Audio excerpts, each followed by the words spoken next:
Hi, my name's Wanda. I'm going to channel for you today. That means I allow love energy to pass through me and it turns into a message for Ash.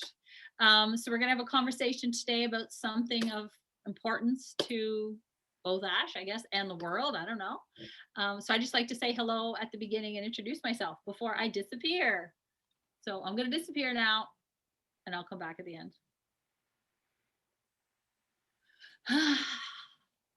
ah, ah. We will speak of something that is important to understand. It is the leaning into a life. What we mean is, and you're very aware of this, leaning in to fully embrace the life that you have created. We use the word leaning in an energetic way. For leaning into energy means you get mixed up and closer to it, so you become one. There are many who lean away from their life as if it's not theirs. So the importance is to lean into it, which also means embrace the life that you have created. Now, if it looks ugly, fine. Say that's ugly. If it's beautiful, wow, that's beautiful. But whatever it is that you have created, moment by moment of a life, must be given some value. It must be held in some esteem, for you have created it out of nothing. You began with nothing, you created something, and here you are as a much older time with a life that has been past, a life that has been. But to the life at this moment is one to be embraced also. And when we use the word embrace, we often speak of terms energetically that perhaps are not the commonly used words. But we are speaking of becoming one with your life energetically, and that means all of it, all parts of it, the good, the bad, whatever's there, all parts of it are yours. So it's like your baby. Come on, life, you're my baby. I created you, and you're a little dirty on one side, and look how shiny you are over here, but you're mine. You're all mine. I made you out of nothing. Now, I didn't make you alone. I made you energetically with support from the universe. So it's not just me that's invested in this, it's the universe. So I can't say this is a mess without saying the universe is a mess. It doesn't know what it's doing. So perhaps there's a larger picture going on with your life. For if you understand energetically, you're not alone, and the universe is involved in your creations. Therefore, you are bigger than you know, for you are truly in the hands of the universe. So each life that is created is created with the help of the universe using your hands. So it is all perfectly wondrous and beautiful, no matter what it appears to look like, how it's judged from the outside by other humans. For truly, other humans cannot judge your life. They don't know what your bigger picture is. They don't know what's invested. They don't know your story at all. So your life cannot be judged by others, but it often is. For humans must feel like they must judge one another because they think they themselves are being judged. So, on a larger scale, on a bigger picture, it's important for you to understand your life is yours, it's been created, and no one is to judge it. Therefore, you're not to judge theirs. So, even if theirs looks messy or whatever, it's still not your place to judge it. For you also don't know what their purpose is in life. You don't know the bigger picture, you don't know the grand scheme of things. You only know what you know this moment, which is where your life is this moment only. You're not even sure why the things in the past have happened. Sometimes you get a knowing afterwards. Oh, that makes sense now why that happened. But lots of things you still don't know why, because you don't have the big picture till you're finished. You don't have the big picture of your life till you're finished. But you can be assured that you are not creating a life on your own. You're creating it with support and interest and investment from the universe. And that's why each life is valuable. So we thought we needed to get this absolutely perfectly understood before we get into some discussion and pick it apart. We wish to know, or we wish to present what it is, what the picture looks like complete and whole. which is a life is a life. Hmm.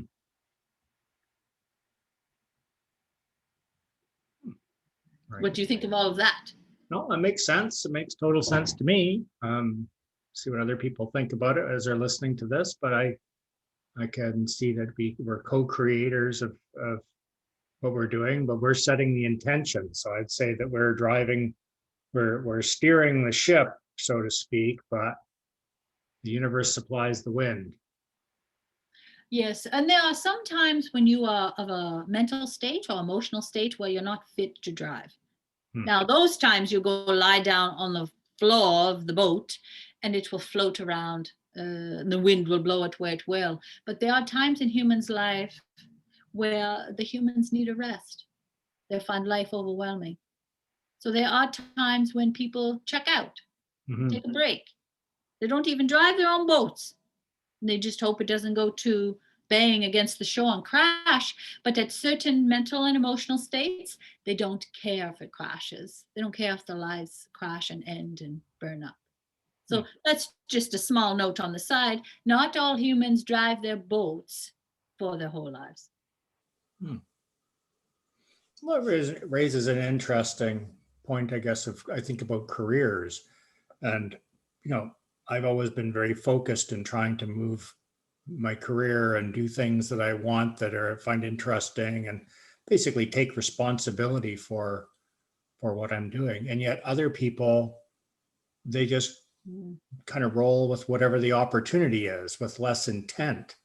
So, you know, it raises the question, I guess. And then some people have lives that are very chaotic and could be very arduous as well. They're not everybody is having a, you know, an enjoyable experience. So it raises the question, I guess, if you're not providing intent to what you're trying to accomplish, how does life turn out then? Like, is your best interest kind of still held at heart in order to give you the, say, the life with ease that you suggest we should be seeking?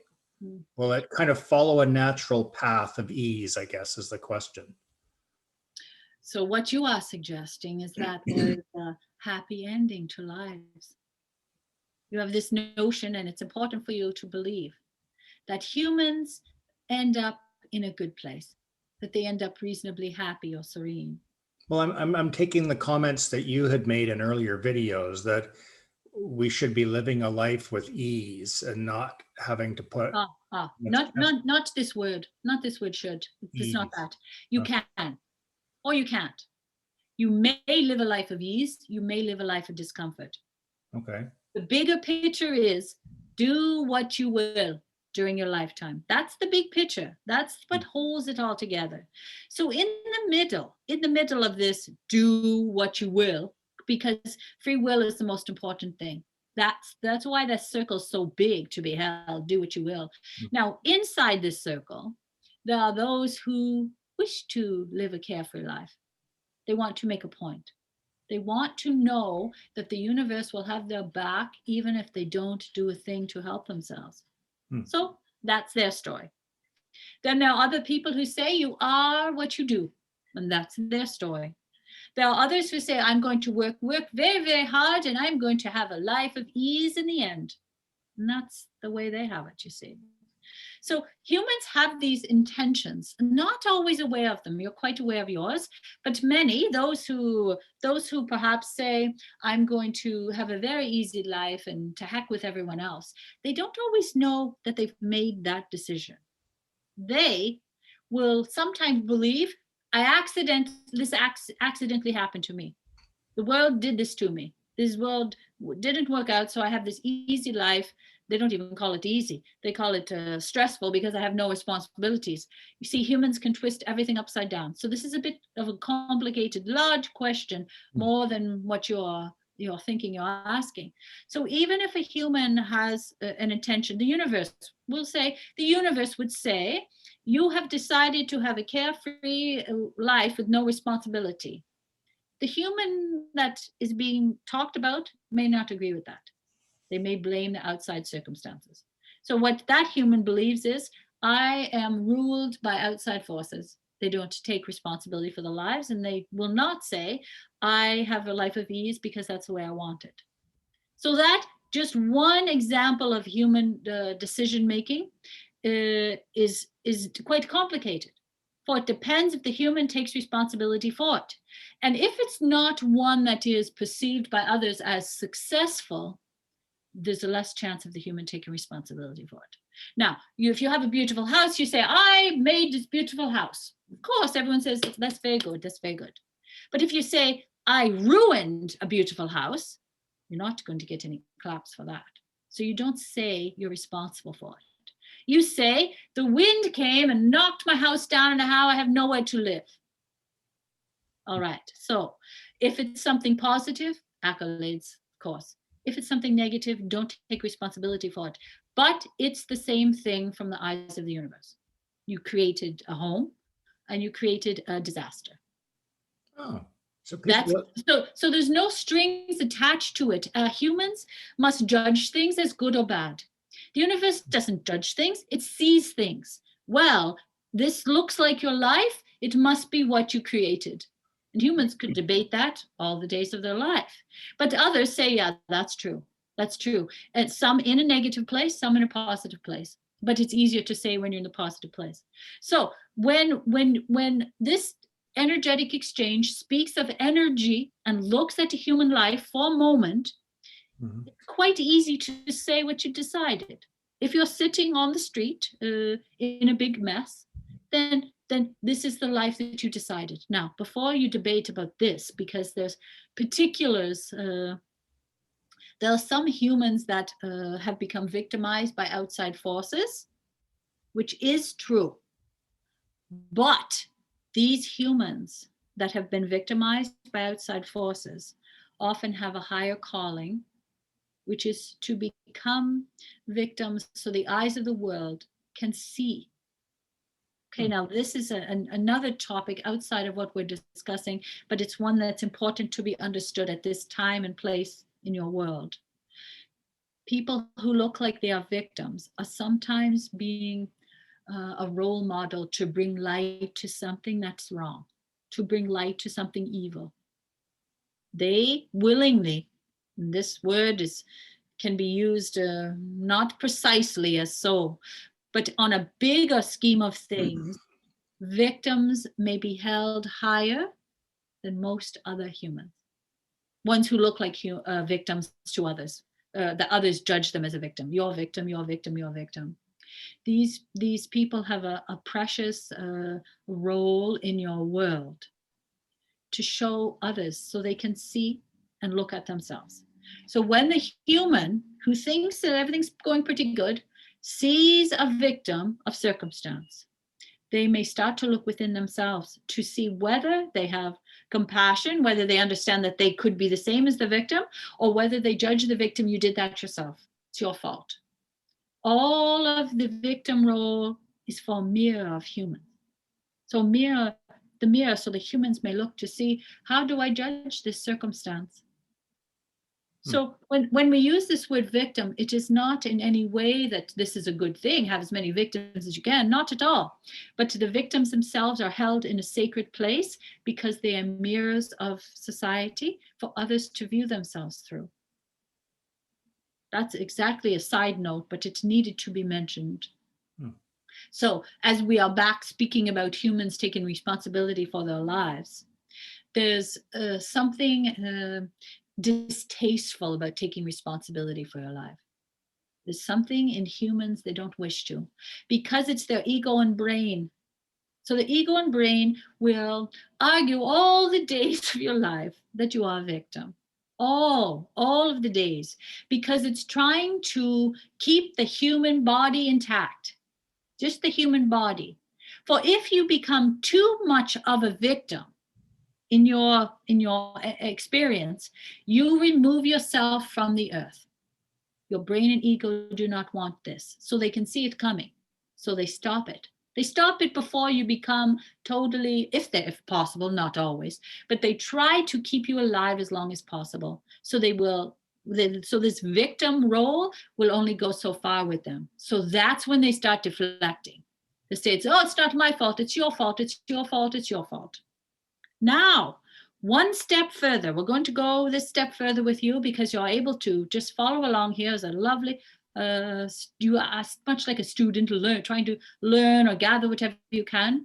So as you follow this victim role, if the person is able to say, I am a victim of life. I feel depressed, angry, sad. I'm the worst. I'm going to hide under my bed and close the door.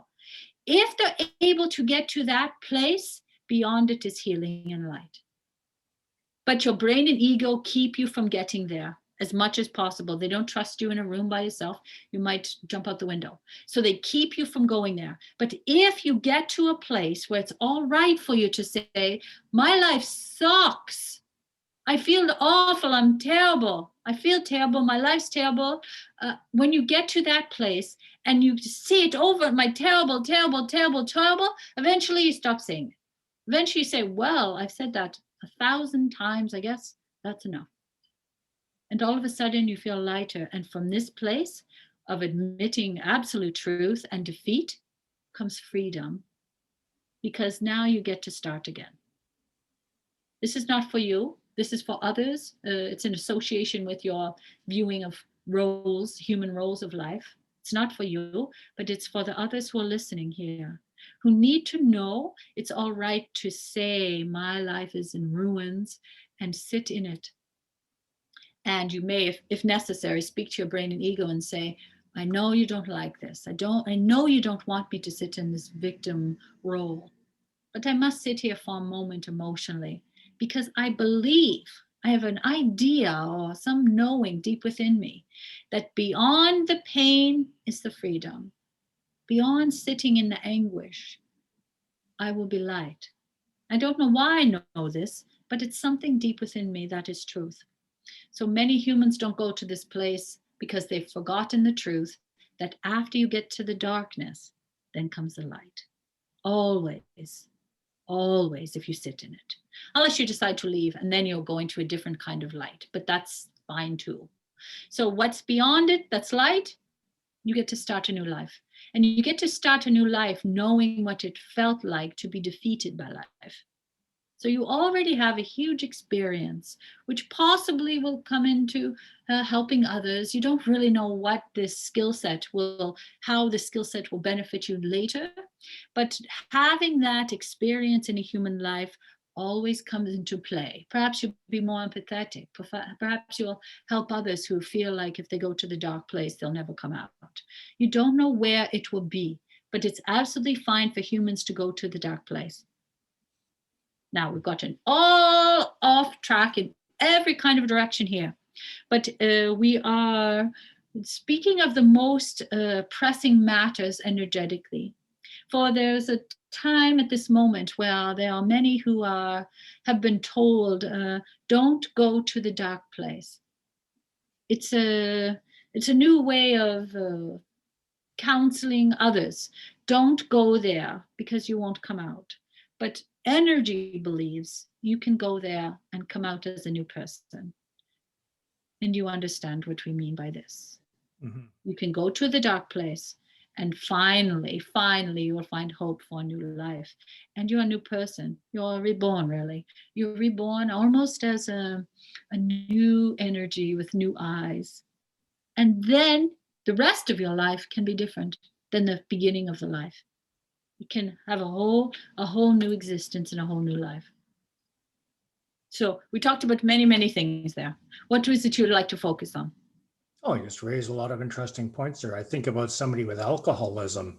Right now we're experiencing a topical thing in the news where we have residential schools for our native population, and the children were abused by the teachers in these schools, and in some cases, died under say mysterious or abhorrent circumstances that weren't recorded. And it was just basically abuse of the children, and it was the government was somewhat complicit in that.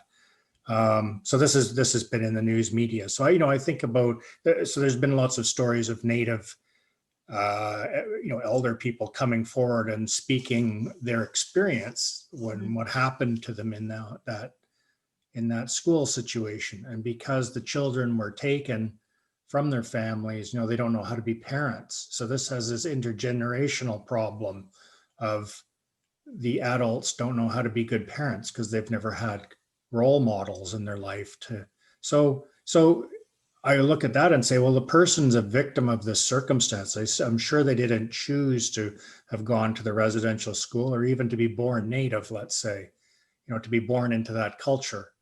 But circumstances were what they were, and they had a very difficult time. So if I'm understanding what you're just saying is that they were chosen, or they have chosen to experience that, to be an example for others, but they have chosen all of those to have those life experiences in order to be that example, because they're struggling with their own lives in later life. Many people never resolve it, and they're resorting to drugs or alcoholism, or they're living on the streets because they can't get over the trauma. Yes. Yes. So we do not suggest that a human would come into a life to experience all negativity. No one comes from a place of love into a human existence asking for this. Human beings come into existence wishing to allow love to flow through them. Now, what they get into during their human lives, each of these events, they have a choice how to decipher it, how to interpret it. Not so much as the small ones, but as the older ones. And this experience you are speaking of is exactly this time of healing that and a new beginning, a new life that happens when all of the darkness comes into play. All of the darkness comes to play, and then everyone decides, really it's done one by one, how will this be interpreted by me? Will I continue being a victim, or will I now let this go? This is the part where there's a choice for the older ones. The older ones have a choice how to decipher it. Now, we don't like this word too much, because we believe that we are all one. You humans are all one, as is the universe of love is one. So as a group feels trauma, you all feel trauma energetically. This is how it's dispersed. So it's manageable. So it's palatable. So it's dispersed, this feeling amongst all of the humans and non-physical that exist. Then it's by the one by one human decides, this will be a healing experience for me. I will now be transformed into lightness. Now the other humans and the universe of love steps up into that role. So whatever it is coming from one human being, they decide what energy is coming to it. So we don't speak in these groups as you do, because there are groups all throughout humanity who have been in these same roles. And there are individuals who have these same situations. So it's not, so when we are exchanging energy, it is one-on-one, because one-on-one, you decide to heal. One-on-one, you decide to experience life. One-on-one, you decide if you're leaving life. One by one, your earth is healed or hurt or whatever happens. So it is not done. The energy is dispersed in groups, but the initial decision is made by one, how to interpret it. Does that make sense? I think so, because they're interval. It would be, yeah, you would have a fragment of the energy, I guess, and that it's your experience that you're looking back on. And I know some people create an identity with it.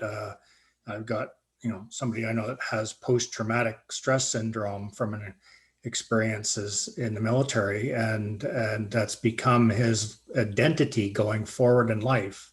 Yes. He's trying to help other people that have had that experience, but I think his focus is less on trying to do the healing as opposed to yes helping others with the same problem. Yes.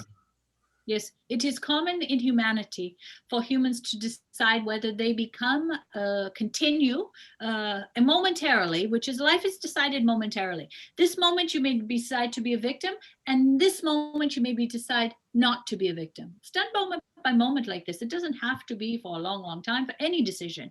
Every decision can be changed every minute. You're free. You're absolutely free to change your mind, your heart, especially if you become enlightened and you learn more information and you wish to feel lighter and you know what that feels like, and then you want more of it.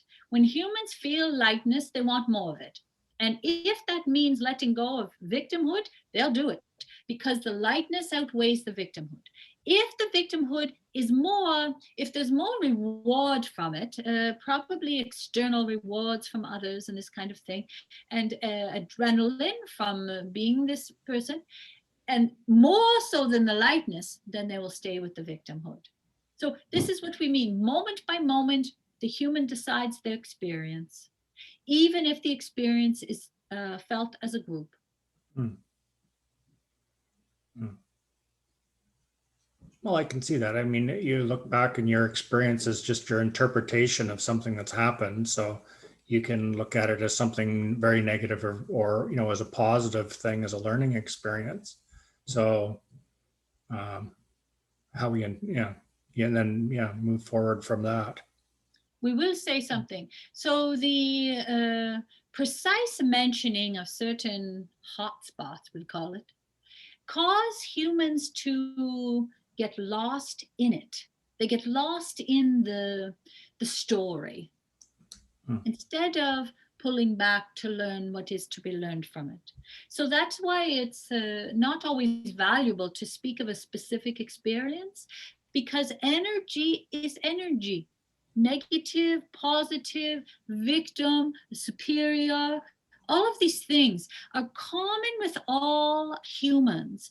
But if it's consolidated to an event, we would call it, the focus is on the event instead of the individual healing or sharing of the energy.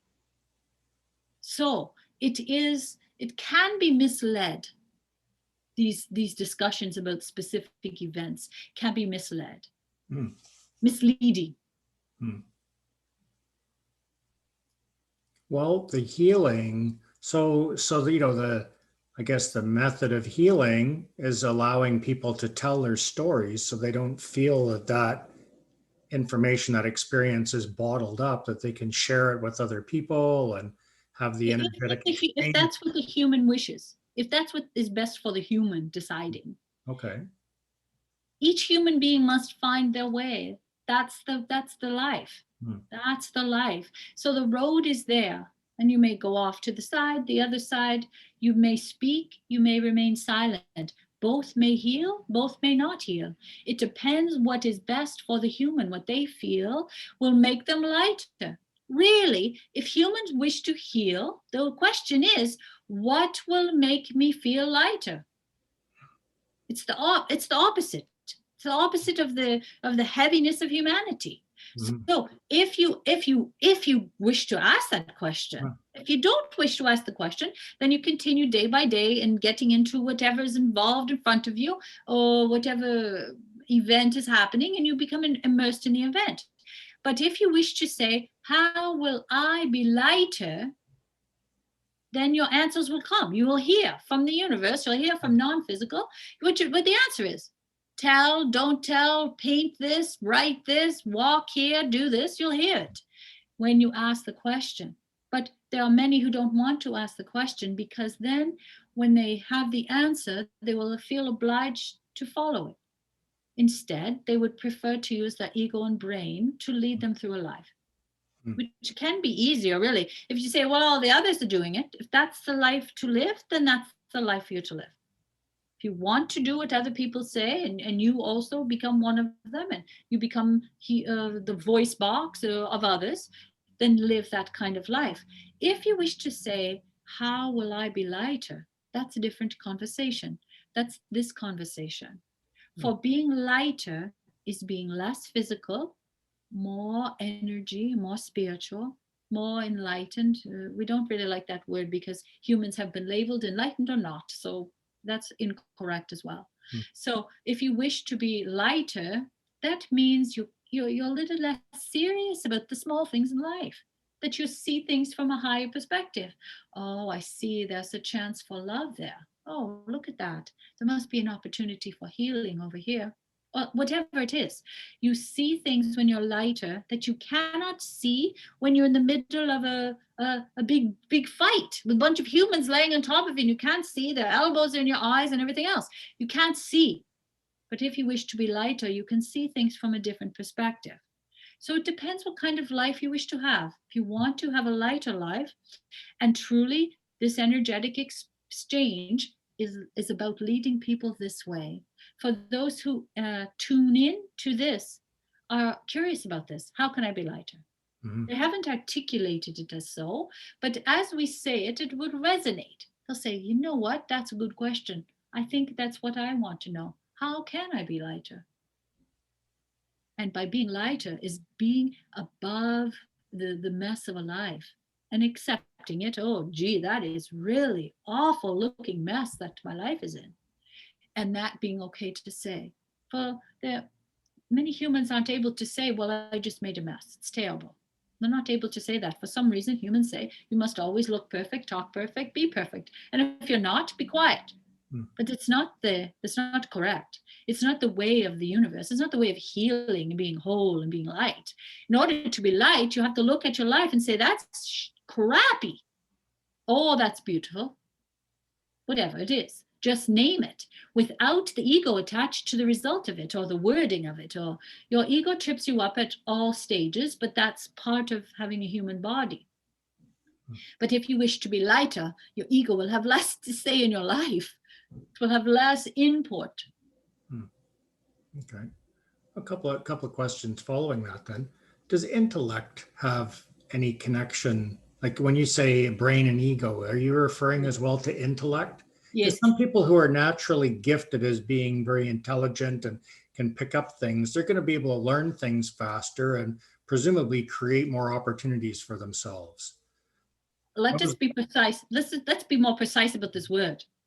So we say brain and ego because they are precise. Now, this word intellect, humans have used it for many different meanings. Now, if you're intuitive and you can see something coming that others can't see, but you word it in a certain way, they think you're intelligent. How did you see that? Oh, I did. It was intuitive. See? So this word intelligence has to be used for intuition. It says it is hidden behind the word intelligent means you can hide behind many different things in it. Intuition's one. One is being able to do puzzles when you're very good at that. There's that kind of intellect.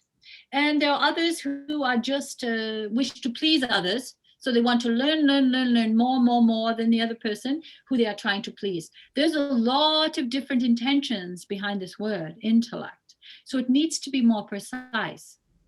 So it depends which one of these things is being referred to at the moment, you see. If it's your intuition, you may call it so, but it may not be accepted by humans. So you say, I just know these things. I can put two and two together. No, But no, you foresee the future. So it's different. yes, I understand that distinction. When I say intellect, I'm thinking of the ability to grasp complex topics and to be able to understand very quickly, to be able to make connections between different aspects of things in order to understand it completely. So by that, you can learn much quicker. So the average human wouldn't be able to perform the functions of a medical doctor, let's say, because they're not able to learn that amount of material, Yes. in sufficient time, or just simply have the capability to understand the complexity of the material to perform that role. Yes. So somebody has to have their brain power has to be of a certain skill set level, let's say, in order to be able to understand the information. But if Yes. they can do that, then they can do many other things with their brain. Not Right? precisely. You can understand other concepts, like the concepts we're talking about here. I mean, These are not equals. There's someone who can understand mathematical numbers all the way. They mhm. cannot understand love. You could give them a book about love or whatever you want. They're not going to get it. Hmm. But they can understand numbers. They don't understand emotions. Okay. So these are not all precise. They are not transferable. Because you're good at one thing and you can study and use your brain for that, it doesn't mean you're wired for anything you can plug into. Now, because really we're talking about you here, yes? Sure. So what you are trying to still get your head around is, how can I be intellectual and understand this weird spiritual stuff? How are these two things, how do they fit together? And are there other humans like me? You're still trying to understand yourself on a logical level. But this business you're into right now is not at all logical. This business you're into, it's not really the word to use, particularly for you. This interest you have in non-physical energy is something that your eternal being knows. Your brain doesn't know anything about it. So your intellectual part that can analyze data and everything else doesn't know what non-physical is, or what eternal energy is, or what universal intelligence is. You can explain it, give it a definition and plug it in, but it won't understand it. It will spit it back out. That's incorrect. That's incorrect. That's incorrect. Just like a computer. It cannot receive that information because it does not compute, because your brain's only alive for this time. So this brain that you value in your life and has gotten you to this place, and you enjoy it, you have certain benefits from it, you revel in it and all of that. That's something different than what you're involved in here. This is a different discussion. This is, please leave your brain aside for this energy that moves through you, that keeps you alive, exists in the tree outside, the leaf that's fluttering. It exists in your neighbor that is right now washing the dishes. This energy that keeps you alive is everywhere. Now, your brain cannot understand that. That does not make any sense at all. It's illogical. So it will be kicked out of the functioning, we would say. So what you're trying to figure out is, can I be both? Can I be both? Can I be physical and spiritual? And this is where you find yourself all of the time. What about this? Does that make sense? Or wait a second, I think that's something that I knew in some other lifetime somewhere in the ethers. So you are struggling with this because that's the kind of human you are, and that's your time right now. Your time right now is jiggling this and this and this and this. You're just like this all the time. Well, I want this, I want that. Oh, what about this? Hey, that makes sense over here, but it doesn't make sense over here. So now I'll go this way and see if I can find the information. So you have access to a lot more than many humans do. So this is why this will be a little more difficult for you to receive. For what is this word now? The more belief you have in the more external beliefs you have, and non-reliant on yourself, the easier it is for you to believe in non-physical events and fairies and ghosts and all of that. The more time you spend in your logical mind and trying to compute it, doesn't make sense. So for you, it's going to be a bit more of a struggle.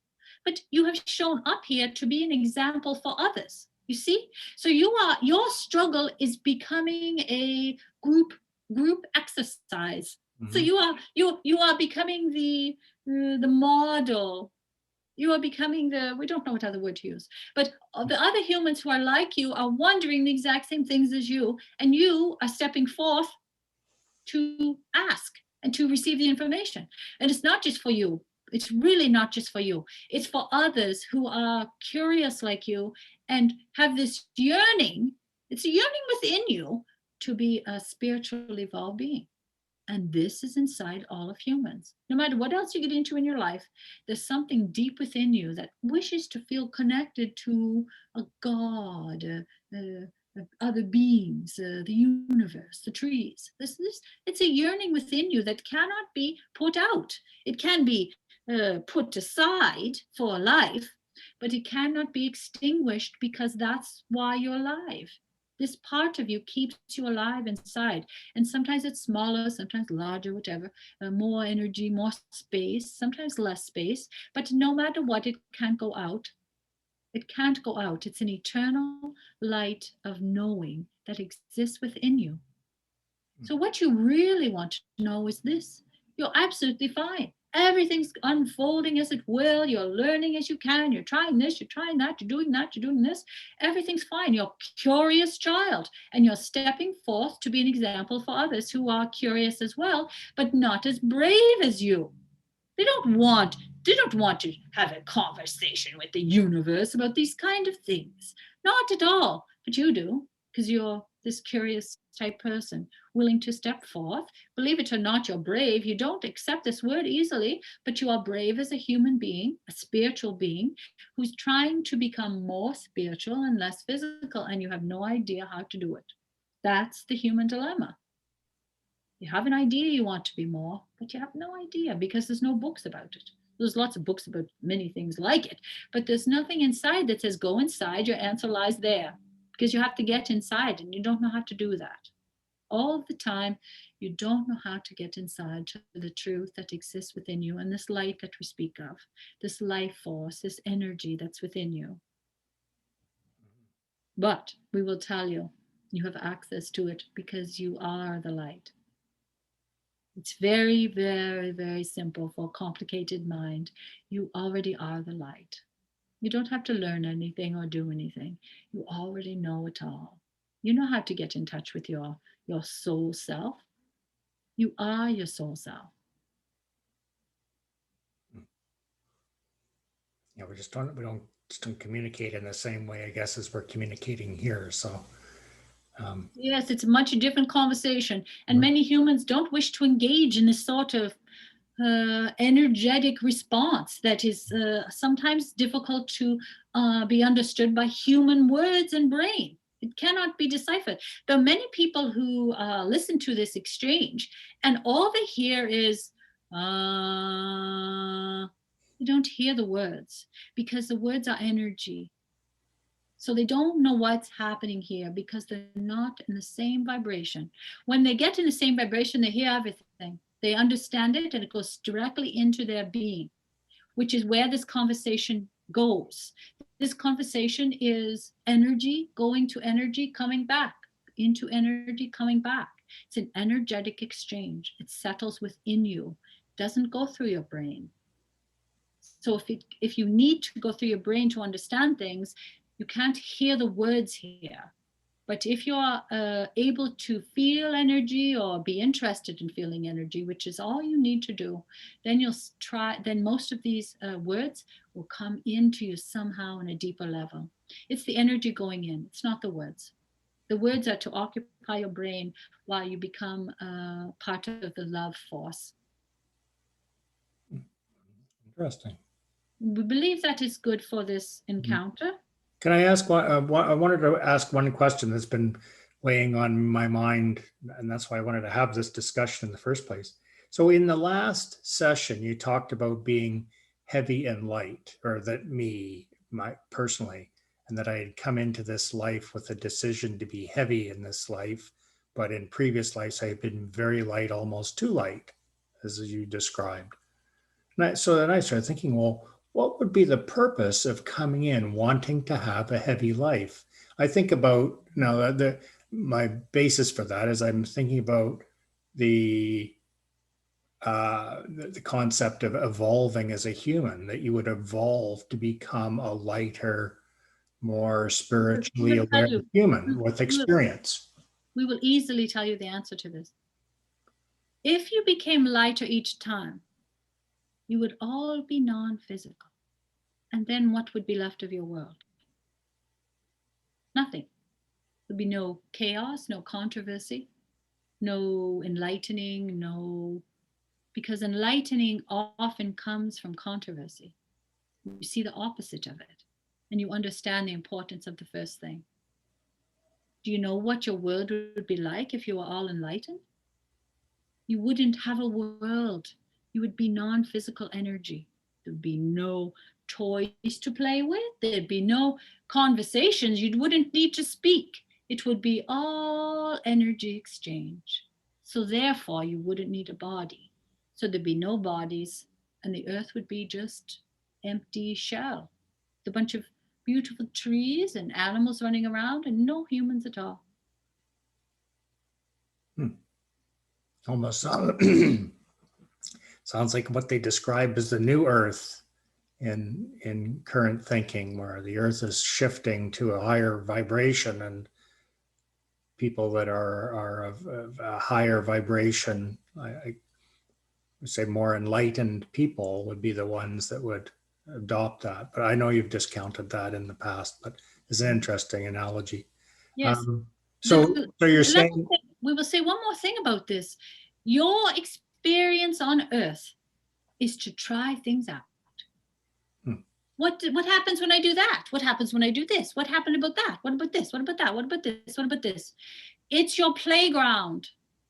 When you don't want to play anymore, go on off to not just you, you'll go off to non-physical and float around as energy, supporting others and flying through the trees.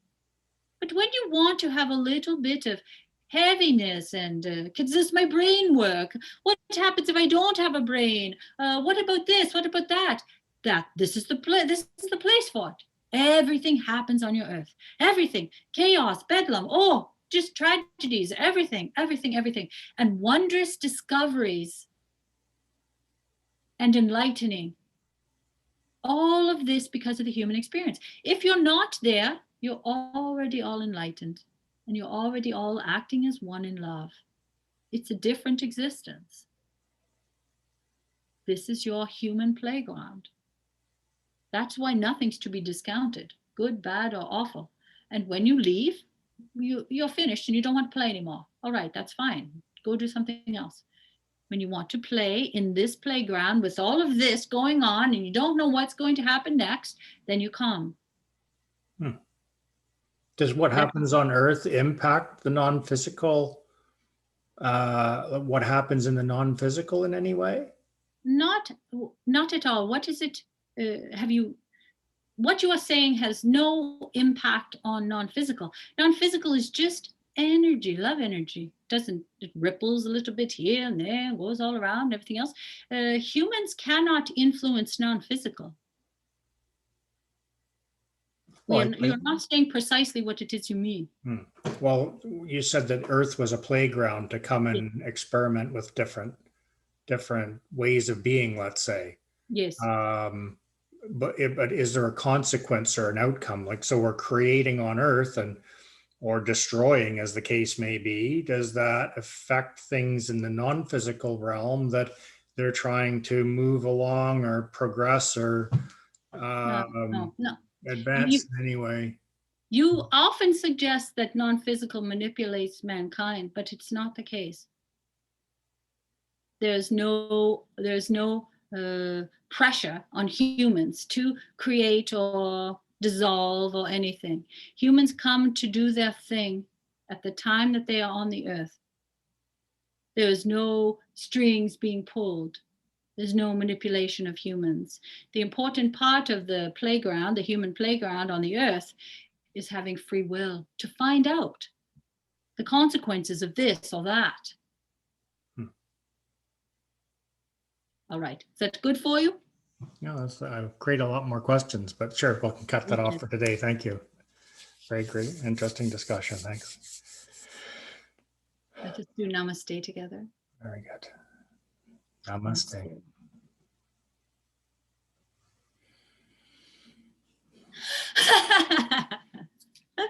I'm back. Wanda's back.